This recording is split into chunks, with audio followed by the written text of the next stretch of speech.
남북 정상회담 회의로 관련 의혹을 수사하고 있는 검찰이 민주당 문재인 의원에게 참고인 신분으로 나와 조사받으라고 통보했습니다. 네, 문재인 의원은 이번 주 안으로 검찰에 출석할 예정입니다. 네, 취재기자 연결합니다. 고한석 기자. 네, 고한석입니다. 예, 자, 소환 날짜가 구체적으로 정해지진 않았습니까? 네, 검찰은 지난 2일 문재인 의원 측에 참고인 신분으로 나와 조사받으라고 통보했습니다.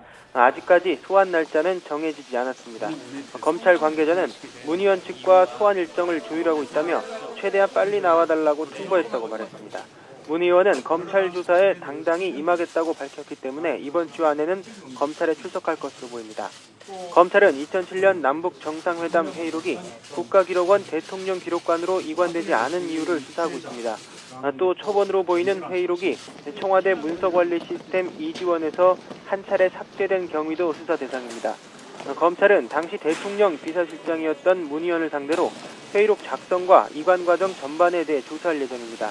고 노무현 전 대통령이 구체적으로 어떤 지시를 했는지도 물을 것으로 보입니다. 검찰은 그동안 수사 과정에서 조명균 전 청와대 안보정책비서관과 김경수 전 연설기획관 등 참여정부 인사들을 잇따라 불러 조사했습니다. 그러나 참여정부 인사들은 회의록 초본의 경우 삭제한 것이 아니라 오류가 있어 이관하지 않았을 뿐이라고 주장하고 있습니다. 다만 최종 수정본이 이관되지 않은 경위는 검찰 수사를 통해 밝혀져야 한다는 입장입니다. 이와 관련해 최근 조명균 전 안보정책비서관은 지난 2008년 2월 이지원 시스템을 초기화해 기록물을 이관하는 과정에서 실수로 회의록 수정본을 국가기록원에 넘기지 않았다고 주장하는 것으로 알려졌습니다.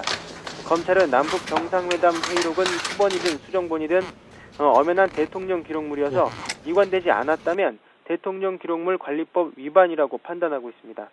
검찰은 문 의원 등에 대한 조사 결과 등을 토대로 관련자들에 대한 기소 여부 등 최종 수사 결과를 발표할 것으로 보입니다. 지금까지 서울중앙지검에서 YTN 고한석입니다.